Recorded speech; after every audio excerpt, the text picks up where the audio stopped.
Darlings, I need your help with something. So, as you know, this summer we're supposed to be resuming classes, but unfortunately, we will not be returning to the Opera House in September.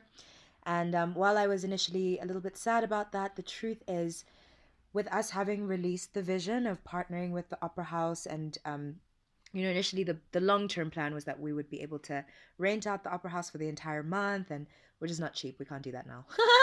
I mean, they're not expensive, but it's yeah, we had to be at a certain level in order to do that. But the plan long term was always that we were going to have our own special studio space that was our home, where we could grow and reinvest in the community, because that's what Just Breathe has always been about. It's never been just about having a place for people to practice yoga and meditation or classes.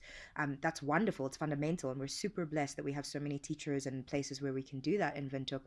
But the truth is, Just Breathe was built off of the dream of providing access and resources and support to those who need it the most and who don't necessarily have access to not just practices like meditation and yoga, but all the many colorful spectrums of the healing arts that also work in deep and profound ways. And so, for me, with us moving out of the Opera House, I see an opportunity to return to that vision sooner rather than later.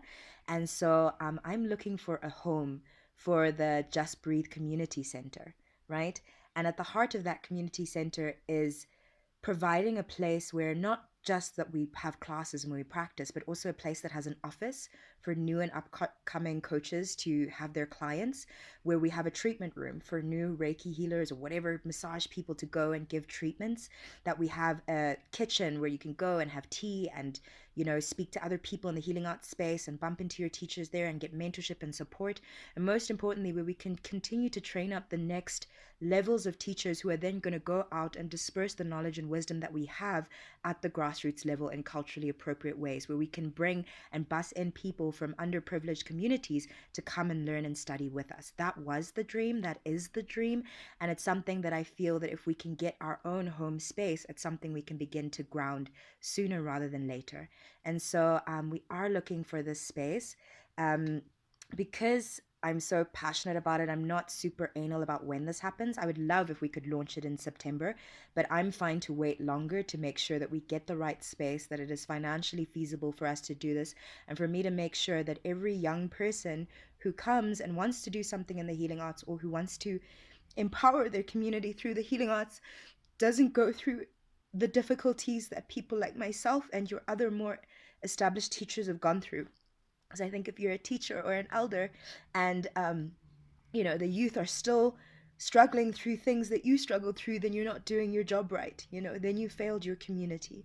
And so yeah, anyway, let's not get ahead of ourselves. Step one is finding the perfect venue. So if you know of any places, particularly places that have an orientation and a genuine commitment to being a force for good in our local community, and who are willing to give us the space and not at super crazy rates where we're just a tenant, really looking for a serious strategic partner who takes us seriously and treats us with respect.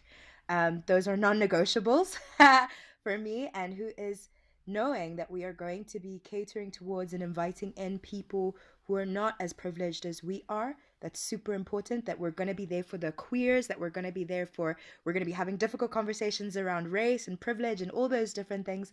Someone of that nature, if they're not of that nature, we won't survive.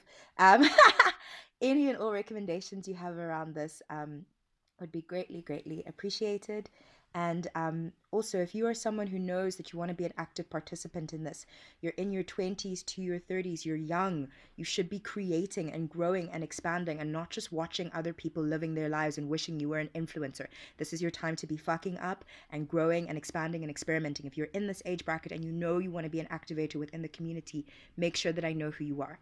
If you are also of a certain age, like if you're a little bit older, if you're in your 50s, 55 plus, there are a lot of older people who I see sort of shrinking and holding back. There's two types of elders. It's either you have the ones who have that elder envy, where they are intimidated by the genius of younger generations, and so they subtly and non-subtly try to push down the youth, which is just ridiculous and heartbreaking.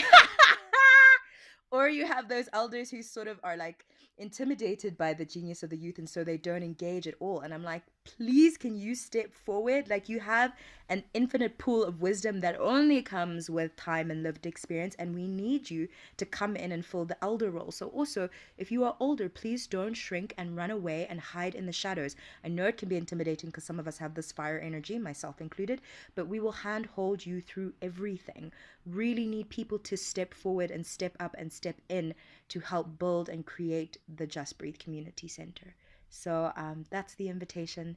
Let me know if it speaks to you at all, and we'll keep you looped on how we go. All right. Mwah.